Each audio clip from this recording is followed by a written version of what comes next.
Ayan, hello!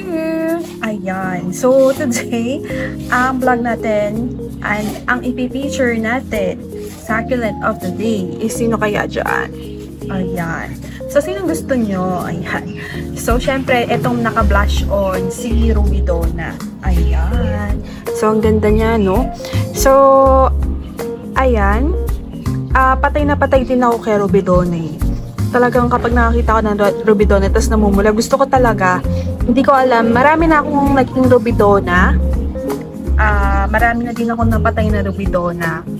So, sa bawat namamatay ng succulent is they teach me, ayun, ano ba yung mali mo nagawa, bakit ba nagkaganon. So, kung ganun din ang nangyayari sa inyo, isipin nyo na lang na tinuturuan din kayo ng succulent kung ano ba yung mga mali mo nagawa, diba?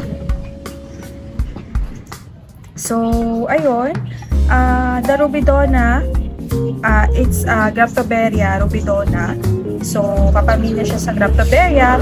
And yung kanyang parents is, ayan, si Amethystinum or si Lavender Fables at saka si Agaboides Romeo. So, kaya pala medyo mahal itong si Rubidona din. Kasi, yun pala yung kanyang parents. Social naman pala, friend. Agaboides Romeo. Kaya pala siya ay namumula-bula. Diba? Nakuha niya yung kay, Agaboides. Kaya din pala patusok ang mga tips nito. Akala ko nga kapatid siya ni Opalina. Ayan. So, ayun. The Rubidona is, medyo mahirap din silang intindihin kung minsan. Pero, ang ibibigay ko na career tips sa inyo is, ito talaga yung natutunan ko sa Rubidona. Nung una, hindi ko talaga tinutubigan yan.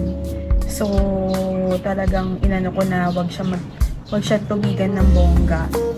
And then, para lumabas yung kanyang pink color. Ayan. So, lumabas naman yung pink color niya by stressing it through morning sunlight. Tapos, very little lang yung tubig.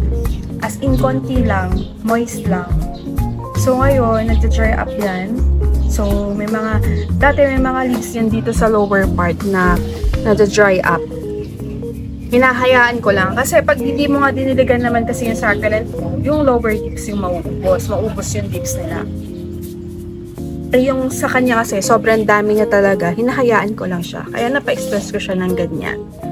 So, ayun. So, hindi siya ganun maparina. Unlike sa mga saxis. Ayan. Wala siyang ganung parina. And yun nga, hindi lahat ng succulent is maparina. Like the white ones, diba? So, ayun. Soil requirement. Ayan. So, again, ang soil ko lang dito is the 70% organic with loam soil CRH and peat moss. And then, minsan naman kung wala na akong peat moss, coco peat, minsan naman magkasama sila. Pero sa coco peat, konti lang kasi mas nakaka-dry ng saxis. Mas dry yung succulent. So, natsatsakahan ako pagka dry masyado. So, 70-30 yung ratio sa akin. Again, 30% inorganic, 70% organic. Yeah.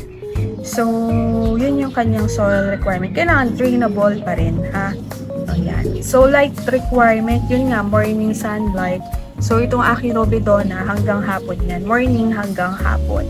So, yun lang. Kailangan talaga sa succulent, itatrain nyo sila na paarawan nyo maghapon. Kasi pag hindi nyo yan tinrain, masusunog yan. Paano po bang itatrain? I-expose mo muna sa morning sunlight hanggang 10 AM.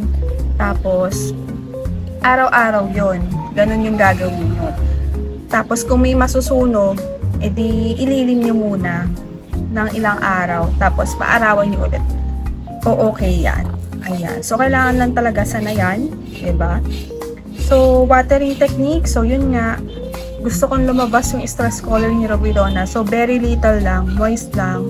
Tapos, once a week. Ayun. So, may mga Rubidona ako dito walang kulay. So, siguro pang 6 na Rubidona ko na yan. And then, yung may 3 akong Rubidona dito, andun. Tapos, meron pala akong mga bagong Rubidona na 3. Papakita ko sa inyo later. O, yan.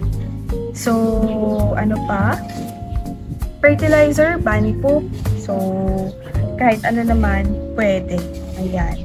So, sa propagation, through cuttings ko siya. Hindi ko pa na-try mag-propagate sa leaves kasi medyo mahirap din. Nung nalagas kasi yung mga Rubidona ko, pinropagate ko yung leaves pero hindi ako nagtagumpay. It's more likely cuttings and offsets. So, try ko pa rin mag-propagate through leaves. Ayan. And then next, problem. So, mealybugs, aphids, and overwatering. So, mag-ingat kayo sa pagtutubig sa succulent. Ayun lang. So, yun lang naman yung care tips ko kay Rubidona. So, ang pinaka gusto ko dyan kung paano ko siya nai-stress kasi naka-blush on si Ateng. Ayan. Diba? Ang ganda. So, ito yung iba kong mga Rubidona. Ayan. So, ito yung mga Rubidona ko. Ito yung bigay sa akin ni Ma'am Ray, gift niya nung last year. So, ano na yan? Nasa 5 months na siguro siya. Tapos, ito yung mga bago. Ayan. Kay Ma'am Ray ko din nabili. Ayan. O, diba? Wafak. Ayan. So, ito, natanggal kasi to dun sa, ano niya, sa soil niya, nahulog. Pero, okay naman na siya ngayon. Ayan. So, ayan, with the others, ayan, si Ferblibon, na may mga sunog-sunog. Pero, okay naman. Tapos, ayan nga, si Bambino. Ayan, mabait din yun sa lowland. So, would you recommend the Rubidona in lowland? Medyo maarte po si Rubidona. Pwede naman din.